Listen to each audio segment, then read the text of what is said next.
پوچھتا نہیں تو یا اللہ تو مجھے قرآن سے نکال دے. رب نے قرآن سے نکالنا تو نہیں ہے. سورہ ملک کی اللہ تبارک و تعالیٰ سفارش قبول فرمائے گا اور سورہ ملک کی تلاوت کرنے والے کو اللہ تبارک و تعالیٰ جنت میں بھیج دے گا. سبحان اللہ. سرکار عبد کرار صلی اللہ علیہ وسلم نے بچے کے متعلق فرمایا. حضرت ام المومنین عائشہ صدیقہ عفیفہ رضی اللہ تعالیٰ عنہا روایت کرتی ہیں، فرماتی ہیں سرکار عبد کرار صلی اللہ علیہ وسلم فرمایا کہ جس کے 3 بچے فوت ہو گئے نابالغ، فرمایا قیامت کے دنوں اپنے والدین کی سفارش کریں گے. حضرت عائشہ صدیقہ عفیفہ نے عرض کی یا رسول اللہ جس کے 3 نہ ہو، تو پھر فرمایا کہ جس کے 2 بھی فوت ہو گئے وہ بھی سفارش فرمائیں گے. پھر دریائے رحمت جوش میں آیا. عائشہ صدیقہ عفیفہ رضی اللہ تعالیٰ عنہ کہ یا رسول اللہ جس کا 1 بچہ فوت ہو گیا. سرکار نے فرمایا ہاں جس کا 1 بچہ بھی فوت ہو گیا قیامت کے دن وہ بھی اپنے والدین کی سفارش فرمائے گا. عائشہ صدیقہ عفیفہ رضی اللہ تعالیٰ عنہ سے رہا نہ گیا. صدیق اکبر کی صاحبزادی تھی. سرکار عبد کرار صلی اللہ علیہ وسلم کی زوجہ مطہرہ ام المومنین رہا نہ گیا. یا رسول اللہ صلی اللہ علیہ وسلم جس کا کوئی بچہ بھی فوت نہ ہوا، سرکار نے فرمایا جس کا کوئی بچہ بھی فوت نہ ہوا قیامت کے دن میں محمد مصطفیٰ اس کی سفارش کروں گا. تو ہم کتنے خوش قسمت ہیں. اللہ تو بہانے تلاش کرتا ہے. جس کا کوئی بچہ فوت نہ ہوا اس کی بھی سفارش فرمائیں گے.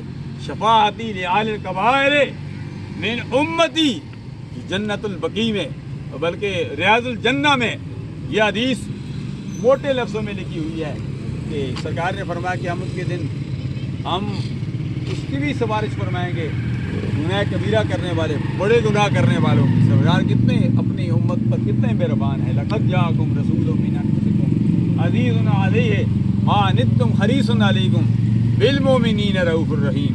سرکار نے اپنی امت سے محبت کی، ضرورت اس امر کی ہے کیونکہ محسوس یوں ہو رہا ہے کہ حضرات ٹرین والے پہنچنے والے ہیں. جو ہی وہ پہنچیں گے تو نماز جنازہ ہو جائے گی. تو سرکار کو اپنی امت سے کتنی محبت ہے کہ سرکار نے کسی موقع پر اپنی امت کو نہیں بلایا. آتے ہیں تو رب حبلی امتی، آتے ہیں تو سرکار اپنی امت کے لیے دعا کرتے ہیں. معراج کی رات جاتے ہیں تو پھر اپنی امت کے لیے دعا کرتے ہیں. جب دنیا سے تشریف لے جاتے ہیں پھر اپنی امت کے لیے دعا کرتے ہیں. آج ہم نے محاسبہ کرنا ہے، نذیر حقانی نے محاسبہ کرنا ہے، آپ نے محاسبہ کرنا ہے. سلیمان آباد سے آنے والے، جہاں کہیں سے بھی اٹک سے آنے والے سب نے محاسبہ کرنا ہے کہ آج ہم کیا کر رہے ہیں. آج دن کو کتنے جنازے اٹھے. 2 بچے مرزے کے جو ہے بہن بھائی جو ہے دریا میں ڈوب گئے. آج یہ واقعہ بھی مرزے کا یہ بڑا عجیب سانحہ ہے. دن کو 10 بجے نماز جنازہ محمد تنویر ریڈر اور محمد منیر کی والدہ محترمہ کی نماز جنازہ. لوگ فتح میں حاجی محمد تنویر صاحب بتا رہے تھے تو فتح میں نماز جنازہ دن کو 11 بجے، اسی طرح